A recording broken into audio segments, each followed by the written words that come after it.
at CJAD.com. The following program contains mature subject matter. Listener discretion is advised. Montreal's news talk leader, CJAD 800, presents Passion with sex therapist Dr. Laurie Betito. To reach Dr. Laurie, call 514-790-0991. Star Talk, a free call on Bell Mobility, and 800-491-CJAD. Now, here's Dr. Laurie. Welcome to Passion, a show all about love, sex, and relationships. I'm Dr. Laurie Betito. Tonight, dating dilemmas every month. Frank Kermit of franktalks.com joins us. He's a dating coach, seduction coach, the author of many books on the subject of dating and many other things actually related to that. We're very happy to have you on. Always nice to see you. Welcome to the program. Thank you very much, Dr. Laurie. It's really great to be here once again. Wonderful. All right, so tonight, what shall we, what do you figure we're going to talk about? I was thinking we can talk about breakups. Something that almost every relationship you're ever going to be in is going to experience. Unfortunately, you don't usually go in and thinking that's going to happen, but... No, but it is good to go into a relationship and have a realistic expectation that we're going to get to know each other until we have a reason to either get really serious or end it. Right. And in most cases, you're going to end it because there's very few people that you want to make a serious lifetime commitment to. Right. It takes two to make a relationship, but only one person to initiate a breakup. Yeah, and some people are so afraid of that breakup because they don't have those expectations. They don't go in it thinking, look, not every relationship works out. Obviously, breakups are part of the dating cycle or part of the life cycle. And I've met so many people who just stay clear of relationships for fear of those breakups. I think there's a lot of fear of intimacy, and people attach incredible meaning to a breakup. I know that that's what happened to me when I broke up with my ex-fiance. I was looking at it and saying, okay, well, what does this say about me? And when you attach that much meaning on something that, even at your best, you're still only 50% of a relationship. Right. You got to remember, the person that you're choosing is the other 50%. So what does it say about you? That most... you made a bad choice, and maybe you need to work on trying to make a better choice for yourself in the future. But if someone breaks up with you or you break up with someone, it doesn't mean that either one of you was a loser. Right. It doesn't mean either one of you was bad or wrong. It just means that your relationship doesn't have the potential for a long-term future. What about if you have some people who will say, for example, everybody breaks up with me? Or they don't last very long. The relationships don't last very long. I get dumped a lot. At that point, so important to look at yourself in the mirror, isn't it? Exactly, and that's what I did after my strike three. You know, I got stood up at the prom, ex-fiancé leaves me for my best friend, hung out with a girl for 2+ years who then said, Frank, I can never be with you because we're of different race and religion and culture.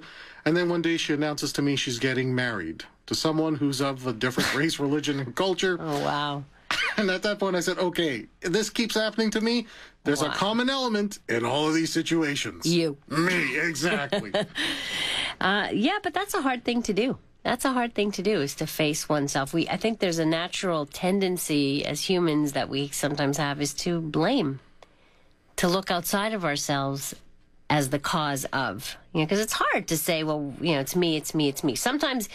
Oftentimes, I guess it's not you, right? Sometimes it just doesn't work out because it doesn't work out. It's not just because you're a bad person or this or that or whatever. You have to remember that making a relationship work isn't just about doing the right thing. It's also about the things that you value, the things that you plan long term. And you could meet somebody really amazing and have a really good connection, but there's other elements in there that simply are not conducive to making a long-term relationship work, and that's okay. Right. And I think one of the reasons we do try to look outside ourselves to blame is so we feel a sense of control. There's nothing wrong with me. True. There's nothing wrong with me. I'm right. The rest of the world is wrong. Because if you have to look at yourself and the things about yourself that maybe are causing these type of breakups to happen, there's a lot of self-reflection there, and that can be painful. Yeah, it can be when you have to really look at yourself. I want to ask our listeners, and I'd love you to participate in the program. Have you ever had someone break up with you and you didn't see it coming at all? Did you just think things were perfect? And maybe we need to explore what are some of the signs that we miss. And it does sometimes, I hear that feedback from people that, oh my God, it came out of left field. I didn't see it coming. I had no clue. I was happy, no clue that the other person was not happy. So maybe we need to figure out, what is it that we miss, and what are some of the more common signs? So I want to hear from people. Did you ever, have to break up with someone that just didn't understand why you wanted to, or were convinced that you were wrong? Like, no, why are you breaking up with me? That's wrong, and have all kinds of reasons why you shouldn't break up.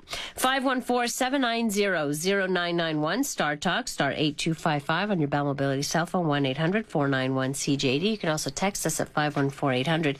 In the second half of the program, we're also going to talk about, we have a special guest who's a wing girl, talking about the wing girl method. Her name is Marni, and she's actually a Canadian, so her website is winggirlmethod.com, and I thought it was quite intriguing, and I think you know a lot about using wing girls, I guess, or all the techniques involved. And it's amazing how many techniques and it's so manipulative, really, when you think about all of these things in terms of how to get the girl or how to get the guy.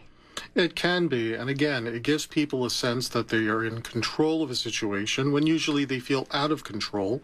Having a wing can be a good thing. It's somebody there to be a support, somebody there that when you go in and approach new people, you have someone there with you to try and verify that you're an okay person to be talking to. Right. My own philosophy, though, is that if you can become dependent on a wing, you never truly learn to be independent and be able to go after what you want. On your own, by yourself. Exactly. Yeah. It's a double-edged sword. Right. Well, coming up, we will find out what exactly a wing girl is, in case you don't know. We'll find that out later on. So right now, dating dilemmas with Frank Kermit of Frank Talks on the air with us. And if you've got questions, comments, something you want to talk about regarding breakup signs that you may have missed, maybe you want to find out what some of those signs are, or what about if you're always in a situation where it's breakup after breakup after breakup? What does that mean? We'll try and answer some of these questions right here tonight on Passion. From Loser to Seducer is the story of Frank B. Kermit. This book marks the triumph of a nice guy over most of his inner demons. This includes going from being a loser to managing 5 lovers at the same time, his first Valentine's date with 2 women at the same time, and getting back the one that got away. Want to learn how you can change your life? Buy this book at franktalks.com.